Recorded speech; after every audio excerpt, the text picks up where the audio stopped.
Flightcaster, Prismatic and now Merlon Intelligence. Bradford Cross, founder of the venture capital firm Data Collective, is a known figure in the ranks of VCs who have caught the entrepreneurship bug, abandoning what could have been a cushy lifestyle for one with considerably more volatility. His third startup, Merlon Intelligence, services banks, helping them cut down on risk and put a stop to money laundering. Merlon is announcing $7.65 million in seed financing led by none other than Data Collective.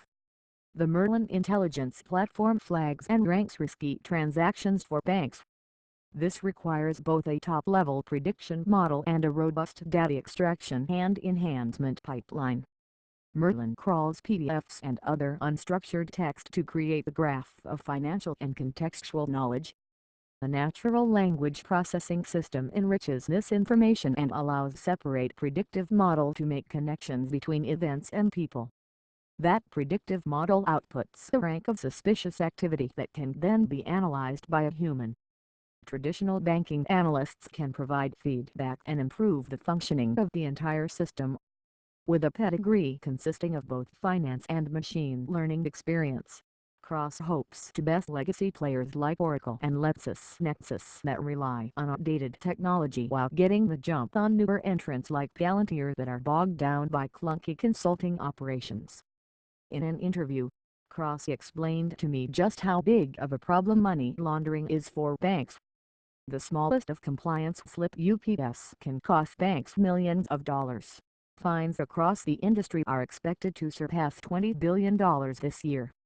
Startups are really only as good as the money they save their customers.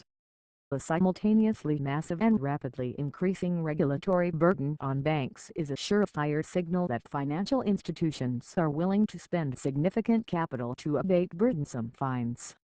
Large banks employ thousands of screeners that spend their days combing through false positives flagged by existing tools. Even small improvements in transaction monitoring can save analysts time and make them more effective at managing risk. With this as a driver, Cross was able to run a proof-of-concept test for a major bank within 6 months. That deal, worth 7 figures, took about a year to convert to contract. A big challenge as you're starting to scale is getting your sales process moving things through repeatedly, Cross told me in a very VC tone. We're about to close our second bank and I would like us to do a bank a quarter. Bradford Cross, CEO of Merlon Intelligence rather than price gouge banks, Merlon is taking a page from Bloomberg and charging its customers on a per-seat basis. The goal is that as Merlon adds new features, it will become useful to more employees at a bank, necessitating additional seats. Cross explained to me that the alternative of charging enterprises for individual features has generated resentment in the industry. Customers don't have much power and either have to pay up or swallow a painful switch to a new provider. Merlon uses anonymized bank data to improve its functioning.